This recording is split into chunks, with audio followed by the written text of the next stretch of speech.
All right. Well, hello again, or for the first time if you're just joining us. I just want to thank everybody for joining this webinar on the Supreme Court and, in particular, workers' rights at the Supreme Court in response to yesterday's oral arguments in a case that could have very big impact on unions and workers' rights.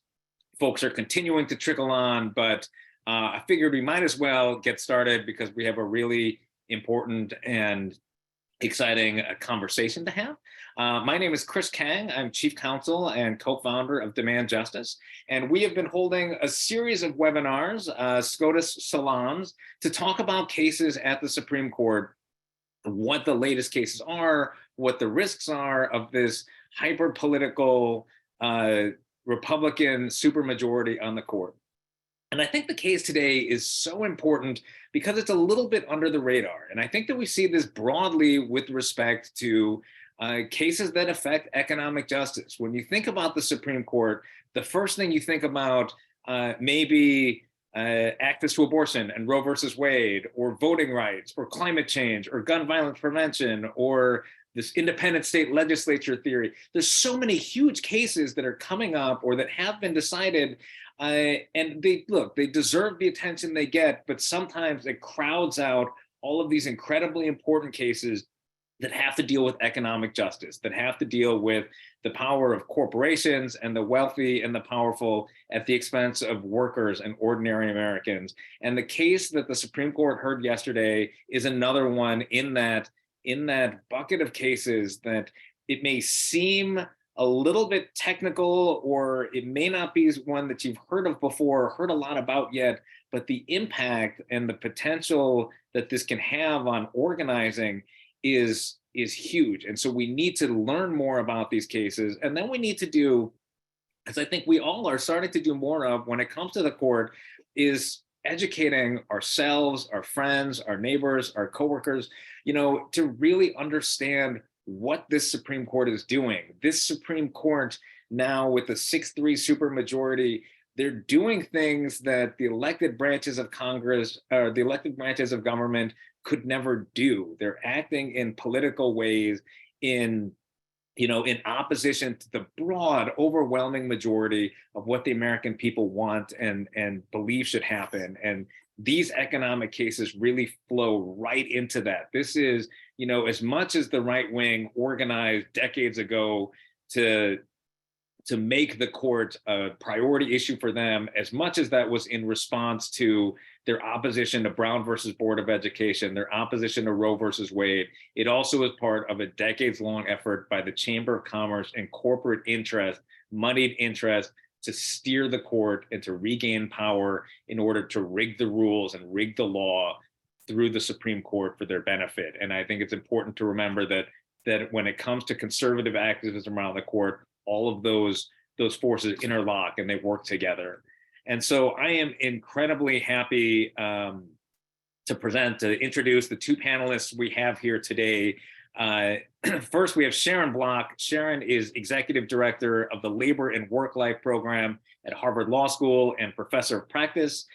She's been there since 2017, but at the beginning of the Biden administration, took a break where she served as acting administrator of the Office of Information and Regulatory Affairs at the Office of Management and Budget, which is a very long way of saying that she helped work on the regulatory policy, the regulations of the executive branch, which is no surprise. Over the course of a couple decades, Sharon has held a lot of senior positions in both the executive branch and in the Senate. I think Sharon and I first met when she was working for Senator Ted Kennedy on the Health Committee, but she also has served as a member of the National Labor Relations Board. She was a principal deputy assistant secretary for policy at the Department of Labor and senior counselor for Secretary of Labor Tom Perez. She also worked in the Obama White House as a senior public engagement advisor for labor and working families. She has a very extensive and deep background, not only on the government side, but now in academia as well, sort of thinking about in this labor and work life program, sort of what policy should be. What should a really robust labor structure look like, and how can we, as literally the name of the program is have a clean slate, and like think about what it should be like, and not necessarily what it is today. I'm also really excited to be joined by Claire Prestel from SEIU, which, as I'm sure everybody knows, is a 2 million member large union. Claire is litigation counsel, which means that she supervises the union's litigation around the country in federal and state courts at all levels. This is actually her second tour at SEIU. She's also been of counsel at a labor firm in DC, James and Hoffman. She handled appeals at Public Justice, which is one of my favorite economic justice litigating organizations, a big nonprofit here. And then she started her career at the labor and civil rights firm Alshisser Berzon in San Francisco, which I know is familiar to many of us in the space. She began her legal career clerking for Judge Betty Fletcher on the Ninth Circuit and Judge Howard Matz in the Central District of California. They are definitely the real lawyers and the experts in this. I just play a lawyer on TV and webinars. So with that, let's get to this case that the Supreme Court heard yesterday called Glacier Northwest versus International Brotherhood of Teamsters number 174. That really challenges the rights of workers to withhold work. So essentially their right to strike. Sharon, I'm wondering if you can start us off by giving us a quick rundown of the facts and what this case is about. You are on mute. You'd think 3 years into this, remember to do that. Anyway, thanks for including me. I'm really looking forward to this discussion and, I don't know, mutual support session. So the facts of Glacier Northwest, you have a bargaining unit, a group of workers who are represented by the Teamsters. They drive concrete mixing trucks. So, the trucks with the big barrels or drums that turn. They were locked in contentious collective bargaining negotiations. They decided to go out on strike, as often, really a right that's at the core of being in a union and having collective bargaining rights. On the day that they decided to strike, the way that the work was set up, different drivers sort of started at different times. They would come to the headquarters, they'd get the cement put in their drum, it would turn, they'd go and deliver it. So at a particular point in the morning, they decided to strike. All the drivers came back to headquarters.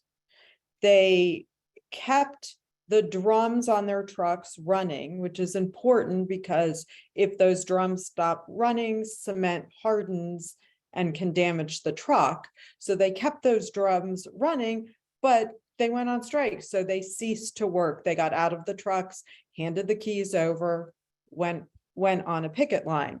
About a week later, the strike was settled. They signed a collective bargaining agreement, but their employer, Glacier Northwest, sued the Teamsters, sued the union for damage not to the trucks, but to the cement that was in the trucks. Because the workers left, the company didn't figure out a way to make the deliveries of the cement that was in the trucks turning in those drums. And so they just sort of, this is a simplification, but sort of spilled it on the ground.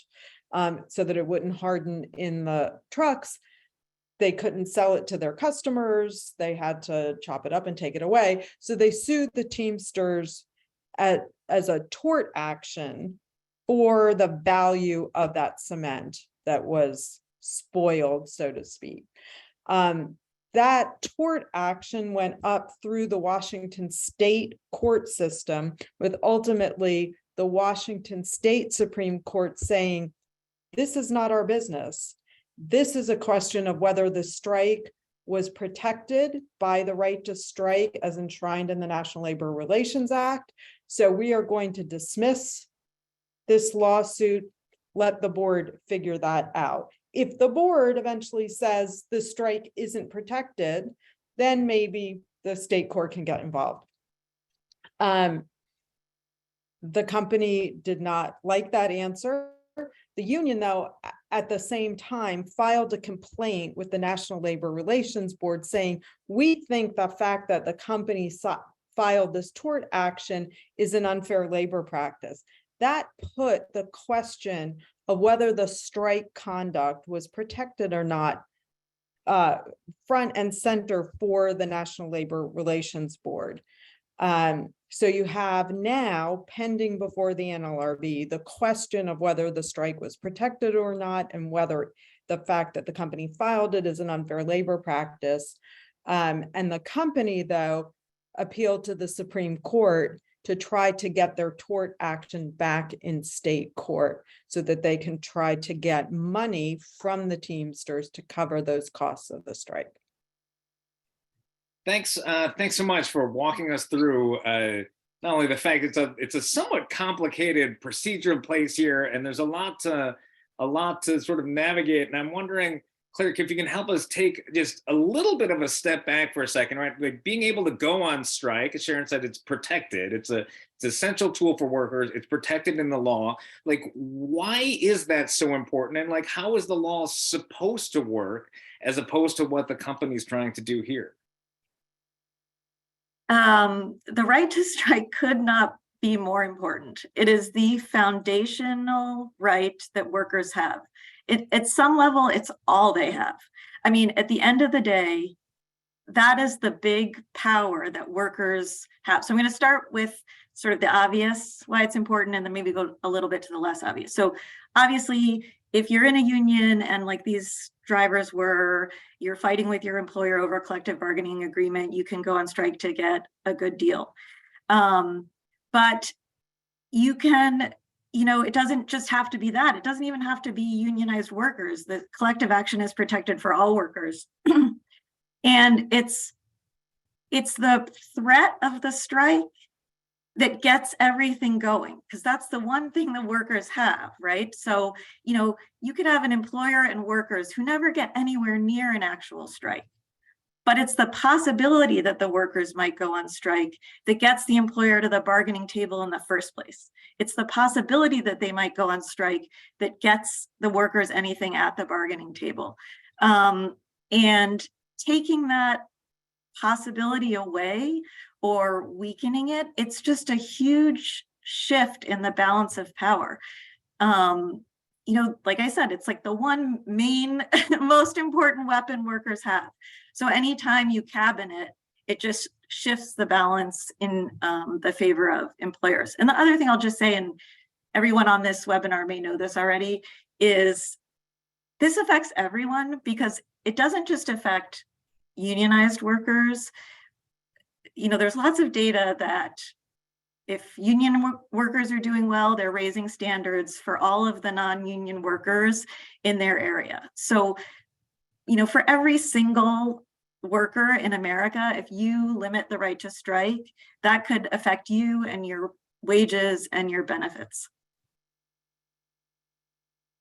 So I want to come back to the oral argument in a minute, but I did want to sort of skip ahead to this part. Like, we're in this moment right now where union organizing is surging. I saw that like the number of NLRB votes, which are essentially elections to have unions, is like in 2022 is the most it's been since 2005. And the rate of successful elections is like the most it's been in 2 decades. Like, we're in this moment now where support for unions and actually unionizing is increasing.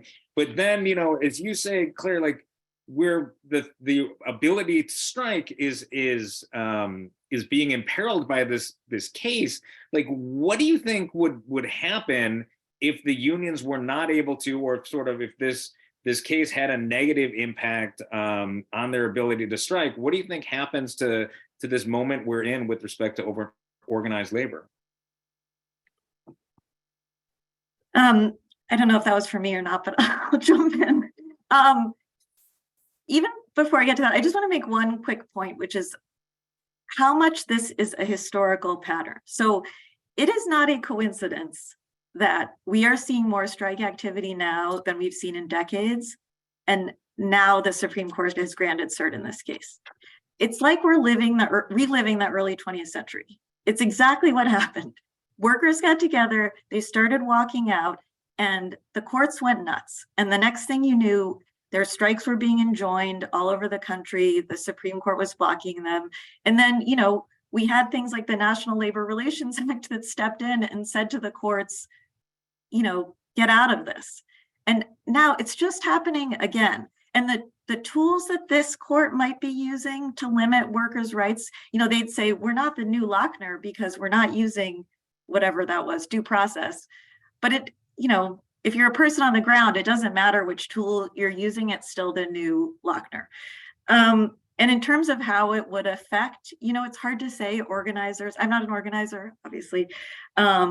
Organizers are brilliant people and they can deal with a lot of obstacles.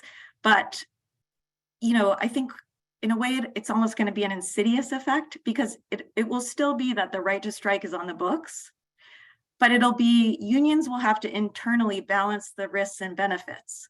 And so what it's going to be in a way is strikes that would have happened, but that will never happen now because the union decides that the risk isn't worth the benefit.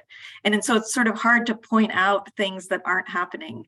And I think, you know, the court and the justices know that. And I think the other thing to know is that it's not like unions aren't limited in a whole bunch of ways. Like, you know, there are restrictions in the law. Unions can't engage in secondary activity, which means, you know, let's say they have a dispute with their employer. They can't go to another company that works with that employer and say, hey, you know, our employer is treating us terribly. You should stop dealing with them. That's illegal. So the extent to which workers' powers and ability to sort of try new things is already limited is, I think, something that a lot of people don't understand. I don't even know if that answered your question, but that's what I've got. No, I appreciate that. And Sharon, like, can you talk about the oral argument yesterday? Like, what did you think about the oral argument? And like, if I know there are a lot of different potential outcomes, but do you have a prediction of how this case might come out? Sadly, I think it's usually pretty easy to predict how this court is going to come out in labor cases. Even if you don't listen to the argument. I do just want to go back to one thing. Chris, you were talking about the number of petitions being filed at the NLRB and other indications, the percentage of union elections that workers are winning. There was also some data put out, I think by Bloomberg yesterday, that the number of strikes during the last year was also at a high over, you know, the past number of years. I think it was like 17-year high or something like that. So we really are seeing workers wanting to exercise these rights and in motion. And again, I think to Claire's point, we sadly see the cycle of then this court finding new ways to put impediments in their way. So at the argument yesterday, it was a little bit of an odd argument. Some of the justices who normally are very active during labor cases, like Justice Alito, who has written several of the more recent opinions rolling back workers' rights, didn't ask a single question, didn't say anything. I think Justice Kavanaugh also didn't say anything. We heard just a little bit from the Chief Judge and from the Chief Justice and from Justice Gorsuch. Justice Barrett was a little bit more involved, but most of the action in the argument was among you know, what's considered the liberal wing of the court, with really questioning both sides about the implications of the arguments that they were putting forward. Sort of, how is this really going to work on the ground? What kinds of strikes would be affected? Who would be making decisions about these strikes? I mean, that is at the core of this case.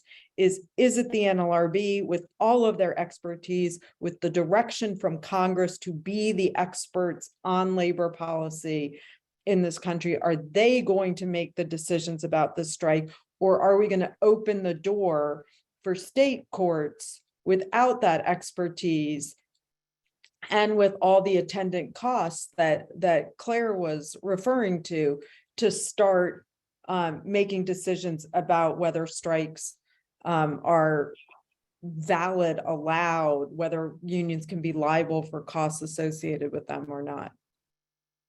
One of the things I think about with this 6-3 Supreme Court is so imbalanced that sometimes like the entire shape of the conversation is different because as you said, Sharon, we all have a pretty good sense of where this case is going to come out. And so then sometimes it's about trying to limit the scope of the ruling to make it a little bit more narrow. But then I feel like sometimes that conversation, like I saw some predictions that said maybe this case will come out, 9-0 in favor of something more narrow instead of 6-3. But like, I feel like that then sort of sometimes if a case comes out, in a more narrow way, sometimes the reaction amongst the press and other people are like, oh, like it's not as bad as we thought it would be. Oh, the Supreme Court is not as partisan or reactionary as some people say it is. Like, what this for either of you, like, what do you make about where, because I think this case in particular was hard to follow. I didn't listen to all of the oral arguments, I'll admit, a little bit hard to follow sort of like where we might be and sort of what the coverage of the case and sort of coming out of it wasn't as clear. And I feel like it's already obscuring the really anti-worker, anti-union bias that we know exists in this court. Yeah, if I could just pick up on something that Claire said, I think that's a really important point because a muddy middle decision in this case will still have a chilling effect on workers who are going through the kind of thought process that Claire was laying out. If it isn't clear that workers have a protected right to strike, then you're just putting folks in this position of like, can I go without a paycheck because that's what a strike is? And can I risk that I'm going to end up, with some liability in some state court? Because, there are people who will try to say, well, that's the union got sued. Well, the union is the workers. Like, there is no distinction. And so this is talking about putting an economic burden, or at the very least, uncertainty about an economic burden on exercising the right to strike. And sometimes the chilling effect can be as bad or almost as bad as the worst case scenario in the decision. And so, it is a little bit concerning to have had so much of the argument sort of focused on, oh, can we just find that maybe muddy middle? I will say it didn't seem like the conservative justices were all that interested in finding a midpoint. But we shouldn't kid ourselves. Like, anything other than a clear articulation and reaffirmation from the Supreme Court about the importance of workers' rights to be able to strike, and the NLRB's primacy as the agency that has the expertise to interpret that right and where those bounds are, is going to have a negative. I mean, I hate to say it, and I do have great faith in organizers' creativity and innovation, but I find myself saying this all the time. It just shouldn't be this hard for workers to go out on strike. And that's what I'm afraid is going to happen wherever this case, wherever along that continuum this case comes out.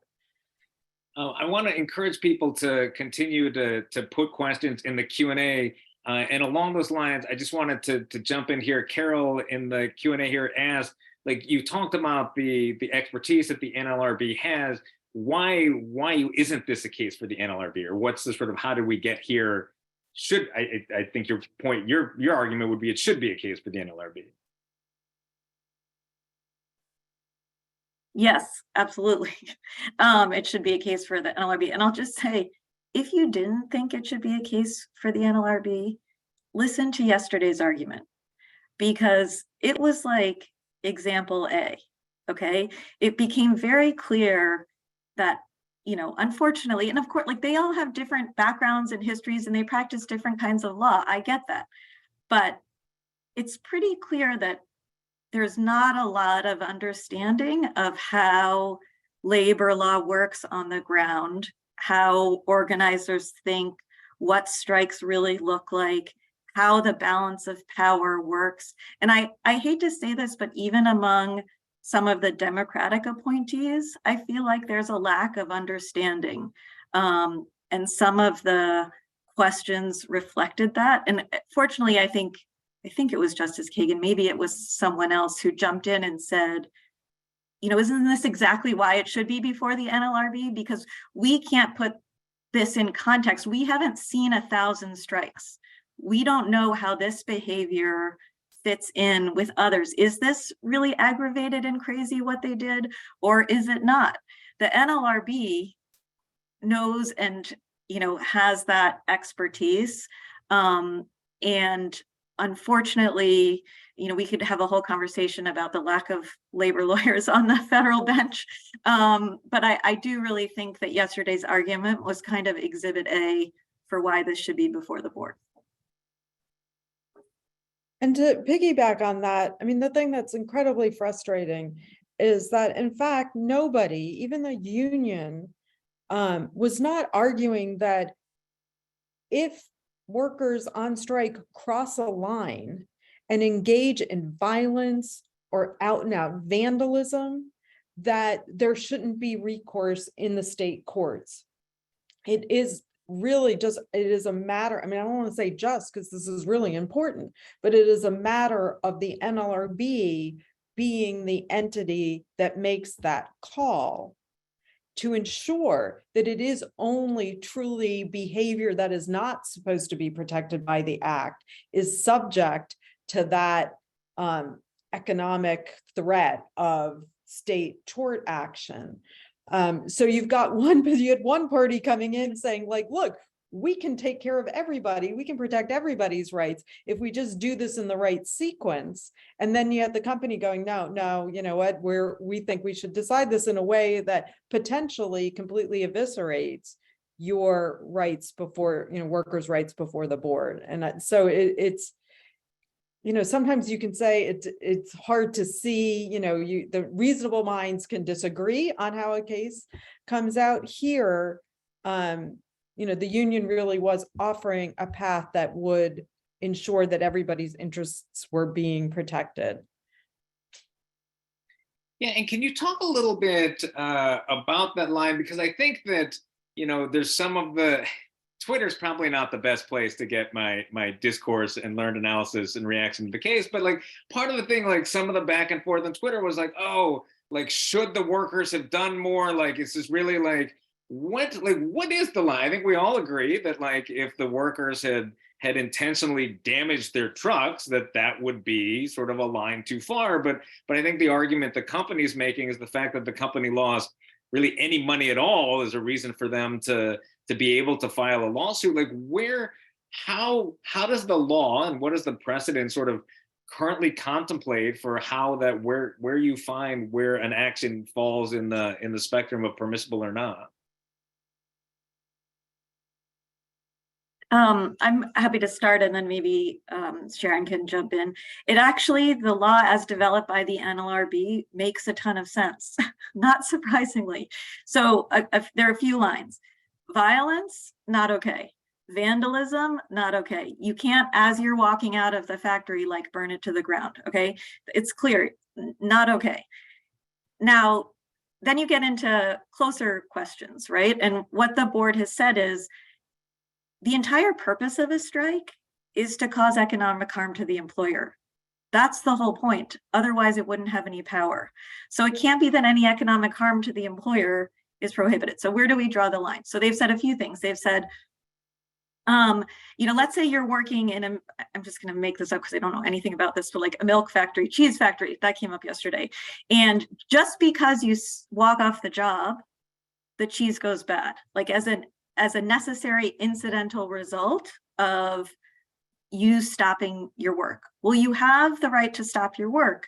So, you know, if the company can't get it together to get their, you know, managers on the floor to save the cheese, that's their problem and that's okay. And so the legal line the board has drawn has said, they've said,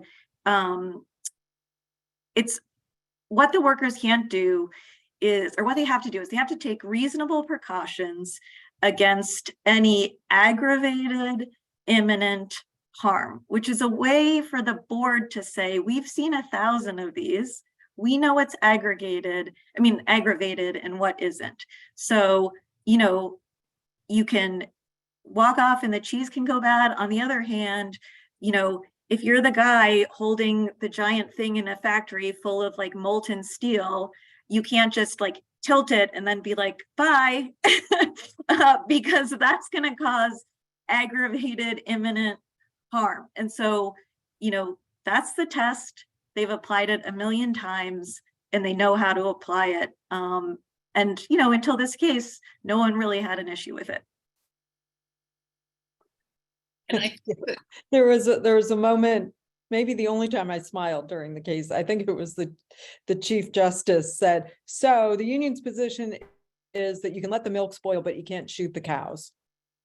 Like you can't actually destroy the like fixtures of the employer's operations. So in a dairy, I guess the cow is sort of a fixture. The milk is not a fixture.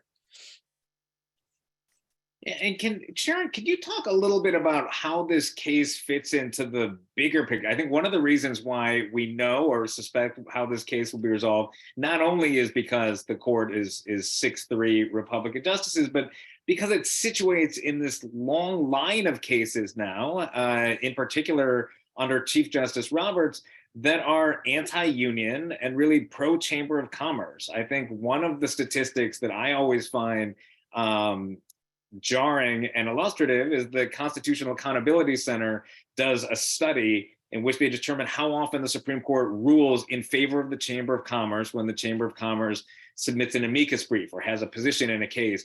And the Roberts Court rules for the Chamber 70% of the time, more than even these other Republican Chief Justices before him. So we're at this moment where the court is very pro-corporate and in particular anti-union. And I think about like Janus and Cedar Point Nursery. Can you talk about a little bit about where the trajectory of this court has been, which is what I think gives us a lot of alarm, but again, they seem a little bit more under the radar? Yeah, I mean, if you look at sort of, I would say the three most recent important, I mean, every case that gets to the Supreme Court is important, but really core labor cases that have come before the Roberts Court, they have done incredible damage to the labor movement and to workers' rights to collective action. So you mentioned Janus, that effectively made all of the public sector right to work. So really crippling the ability of unions to be able to be paid for the services that they provide. Then Cedar Point, which was the most recent case where the court said that somehow union organized, so California gave union organizers the right to come on to agricultural property to talk to workers because it's very hard to have contact with them otherwise. So as a way of ensuring that they can exercise their rights, they said, you know what, it's not such a big deal. The organizers can just reasonable amount of time, can walk onto the farm just to have these conversations. They can't set up tents, they can't take over buildings, but they can just walk on and talk to farm workers. And this Supreme Court said, oh my gosh, the damage to their property rights, this we can't stand for. We can stand for, we keep the union organizers off. We're okay with the damage to those farm workers' collective bargaining rights, but we cannot imagine allowing even this tiny little infringement on the farmers' property rights of allowing other people to walk on their land. So that's, no more, creating this huge hurdle for organizing agricultural workers. And then the last one that I would add is Epic Systems, which was a few years ago, but a really important case where the court said the National Labor Relations Act, which says that anybody has a right to come together and to act collectively to improve your working conditions, sort of paraphrase the act. That doesn't cover when you come together to have a lawsuit or even an arbitration to try to enforce your rights to like be paid minimum wage or to be paid overtime or any other legal right that workers have. I cannot even articulate the basis for why that's not covered by the act. I mean, really, this is an opinion where the court just kind of said, because we don't like it and we don't really think it fits. So no, you can't, you're not protected when you do that, which means now that workers in unions, well, in unions are different, but workers who are not in unions can be forced to sign agreements where they have to give up their right to enforce their rights through any kind of class action. And I mean, that is a devastating case. If you are a low-wage worker who isn't being paid minimum wage or overtime, the chance that you can find a lawyer to bring that case just for you for the few $100s, which are incredibly important to you, but probably not enough of a recovery to entice a lawyer to represent you, it just doesn't sort of economically make sense.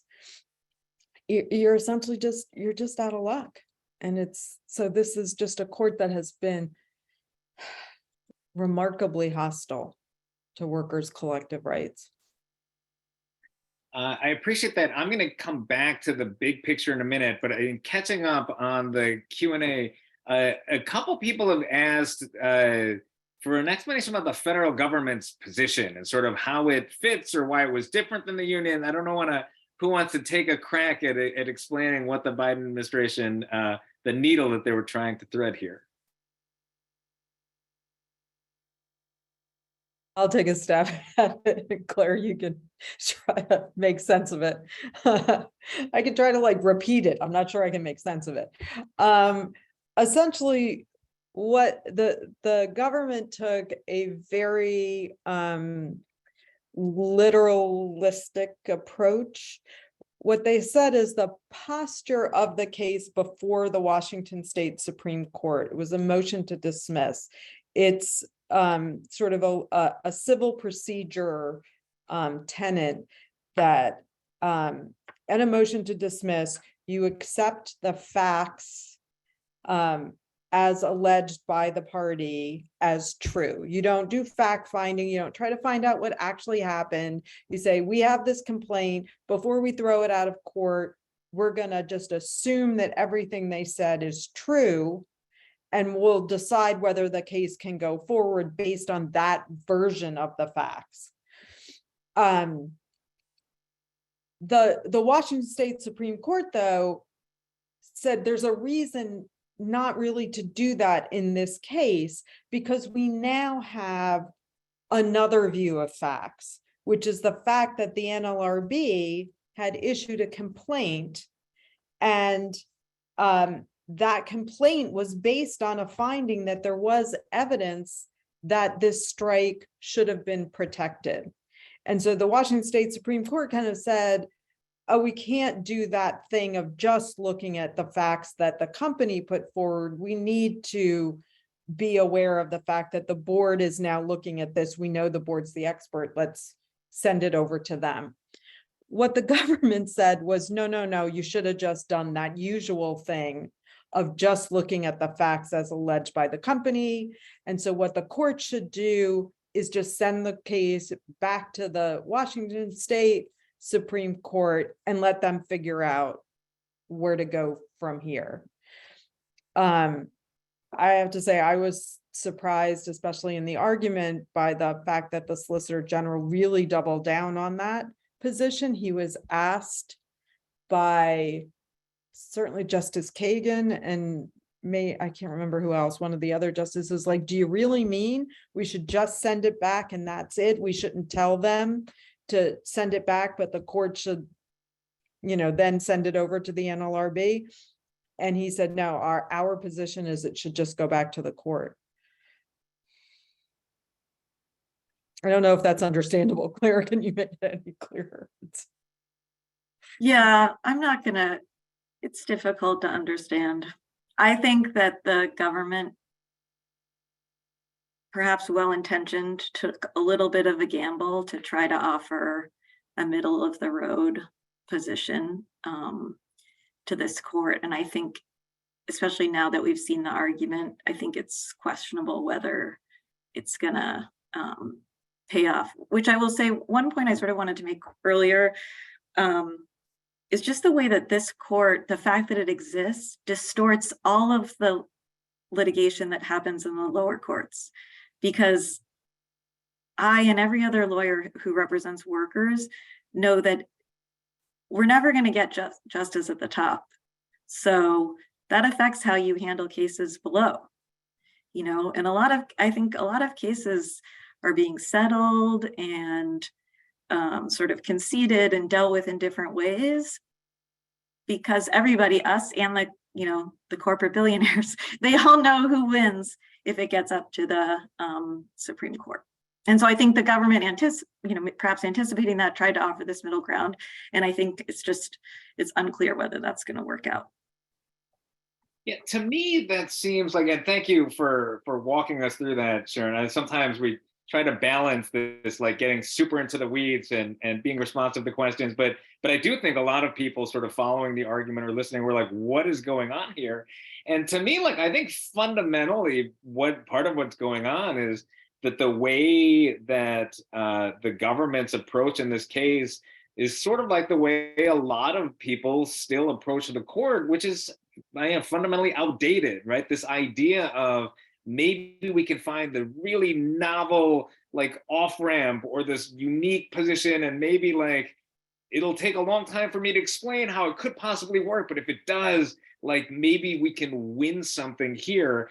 And like I think that like institutions and the legal profession and sometimes members of Congress are a little bit slow to recognize or to acknowledge or admit or act upon the fact that this Supreme Court, you know, we can debate whether or not it's ever been a non-political body, but it's surely political now. And I think that, you know, we see the cases, a lot of the cases that Sharon walked through, like, these are cases, in the case, you know, this case here, there's actually precedent on this from 1959. Like, the court is really abandoning the rule of law and its own precedent in order to reach a partisan and political decision. And I think one of the ways to try to address this court is to try to out-lawyer the Republican justices, which I think some people are trying to do. The other is to sort of talk about how can we fundamentally and structurally reform the court. And that is something that SEIU is the first major international union to support Supreme Court expansion, and it did so a little more than a year ago. Claire, I hope you talk about, like, why is it that SEIU came to this decision, and why do you think it's so important and should be a reform that should be pursued right now? I think at the end of the day, it comes down to the fact that, you know, SEIU is a union of workers. They're fighting these battles on the ground. They can't afford to close their eyes to reality or to be abstract institutionalists or interested in that, you know, abstract principles of law. They see what's happening in reality. And the reality is, you know, people might say, oh, that's court packing. The court is already packed. This would be about unpacking it. And, you know, the reality is that the court, it doesn't have any, you know, obviously it doesn't have an army.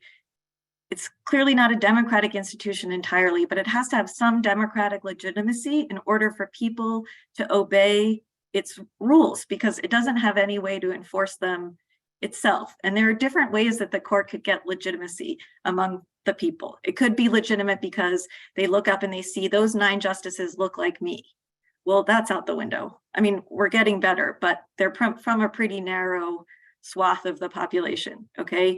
They could look up and say, they don't look like me, but at least they, you know, they're really rigorous about following the facts and being honest. And and that's kind of out the window, because again, I think the New York Times did a study on this again and again. They make decisions on the basis of facts that are asserted in like corporate amicus briefs that aren't necessarily true. So that's gone. It could be, well, we respect them because they adhere to precedent and principles. That's out the window. And so you have to ask yourself, why would working people, voluntarily follow the rules of an institution whose only guiding principle seems to be that they lose? And that just can't be. It's not good for the country. It's not good for the court system. And something about it needs to change, and that change needs to be fundamental. I could go on, there are arguments made about court expansion and why we don't think those carry much weight. But I thought it was instructive that there were several members of the Supreme Court Commission who started out as more institutionalists, being against expansion. And by the end of that commission, they were like convinced. And that's what we see. And that's why we are in favor of court expansion. And Chris, I think what you said is so important in sort of understanding why SEIU and organizations like Demand Justice are where they are, in that this search for the possible murky middle that sometimes the government takes, that sometimes, to be honest, the dissents from the liberal justices take, masks the extremity of the conservative or Republican justices' positions. Because it's sort of moving one side closer and closer to them. And I understand the impulse to want to try to salvage something. But I do think it's important that you have forums like this where we talk about what are the position, where is the law, and how extreme are these decisions, and that's not papered over in a possibly laudable attempt to make things not quite as bad as they could be. Thanks. There are a lot of really good and thoughtful and some very in the weeds questions that unfortunately we're not going to be able to get to all of them, but I really appreciate the engagement and the participation of folks. I will say, with respect to Supreme Court expansion in particular, there's a question about whether or not the size of the Supreme Court has been changed 7 times before. All it takes is to change the law. So it's not written in the Constitution. There's actually legislation in Congress introduced by Hank Johnson in the House that has 60 co-sponsors and supported by Ed Markey, Elizabeth Warren, and Tina Smith in the Senate. We're trying to build a movement. And so one of the things that Demand Justice often talks about is what can you do about the direction of this court, and to push back and restore some balance. And as Claire said, legitimacy. We think you can call your senators and you can call your congressmen and encourage them to support the Judiciary Act. But I sort of want to close here with, again, coming back to how I started with this bigger picture. One of the things we like to try to give our audience is not only a better understanding of the case and the issue, but a thought about what they can do, what should they do now? And I really do want to come back to the fact that as destructive as last year's Supreme Court term was, and I don't think there will be a singular case that could possibly have the impact of overturning Roe versus Wade, it as a whole, this term actually could be worse when you think about voting rights and LGBTQ discrimination and immigration and climate change and affirmative action, and that's, and a student loan forgiveness, right? There's more and more. What is your advice to people for how they should be thinking about the court, how they should be talking about the court, and how to help keep something like this that, to me, and I think that sometimes when we talk about the threat of the Supreme Court on our democracy, to me, the right to organize is fundamental to our democracy, but I don't know that it's always talked in those terms. How do you talk about it to folks who are not in the labor space? And how do you encourage other people here who might be listening, think, boy, this is outrageous. like, what should I do, or how should I be thinking about this, or what is my takeaway after I leave this program? So why don't we start with Sharon, because you're off mute. I mean, I think the things that you just said are critically important to see. Everybody who cares about our democracy, who cares about having fairness in our economy, should care about these cases that have to do with labor that may seem technical, that you may think are only about people who are in unions. And sadly, that's a shrinking percentage of the working population, but everybody has a stake in the outcome of these cases. And so I think it's really important we find ways to communicate that universal stake that people who care about democracy and fairness have as we see these cases keep going in the same direction. And then it all comes down to politics. I mean, as Claire said, this has become a political institution. And so you change it through politics, and you have to be willing to hold policymakers, elected officials accountable for understanding and acting on the urgency of what's happening to working people as a result of this court.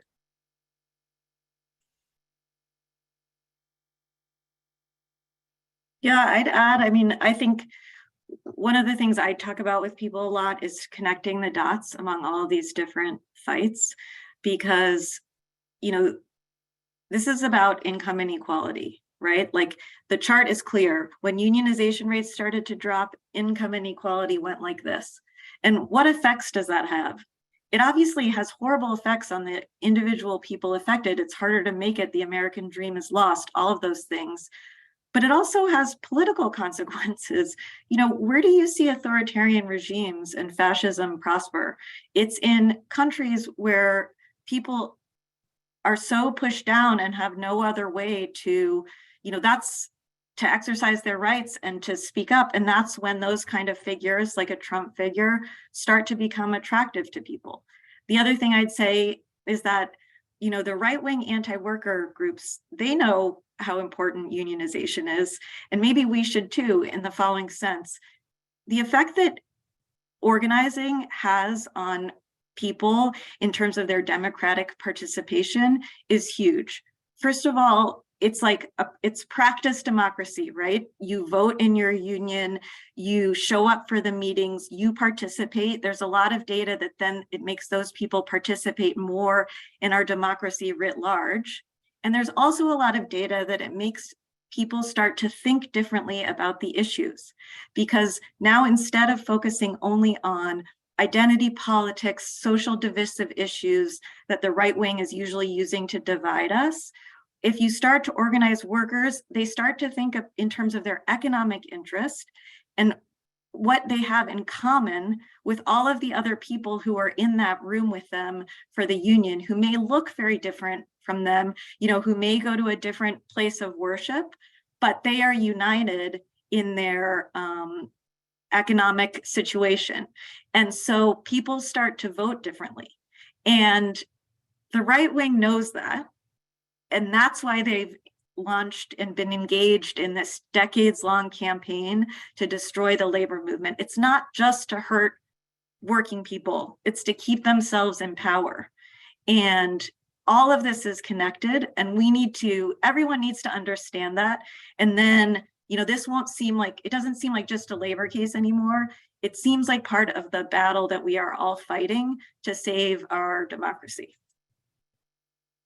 Just to add a historical note, I only learned this a few years ago, and I try to share it as much as I can. It was, in fact, one of the purposes of passing the National Labor Relations Act, Frances Perkins here over my shoulder, was as an anti-fascism measure. If you think about the time in history in the 1930s when the act was passed, one of the points of it was obviously a lot of economic purpose, but was also, just as Claire said, to ensure that people had a more immediate relationship to democracy and sort of practice that muscle of democracy, which Senator Wagner who was key in drafting, obviously, and sponsoring the National Labor Relations Act, known as the Wagner Act, thought that it was a really important purpose as a bulwark against fascism. And so I think that's a very important historical lesson in this moment as we're fighting for our democracy in a way that maybe we haven't even since that time in the 30s when the act first passed. Well, I just want to thank both of you for your time, your expertise, the work you do every day on behalf of and I take this point, it's not just unions and working people, but for all of us. I think that this has been, I love these panels where we convene these panels and then I learn a ton myself. And I really appreciate the ability to dive into like the weeds of whatever the government is trying to accomplish in this case, all the way up to the biggest picture about why this case is so important to protecting and advancing our democracy. I think that you guys have done such a tremendous job of laying it all out. I could not be more appreciative of your partnership and joining us today. We will, for folks joining us, thank you all for joining us and being active participants as well. We will post this recording somewhere on the internets. And I hope that you'll tune in. I believe next month we'll have another panel, this time talking about the threat of this Supreme Court to President Biden's student loan forgiveness program. The Supreme Court will hear oral arguments on that case on February 28th. But with that, thanks to everybody for participating and joining in our SCOTUS Salon, and have a great day.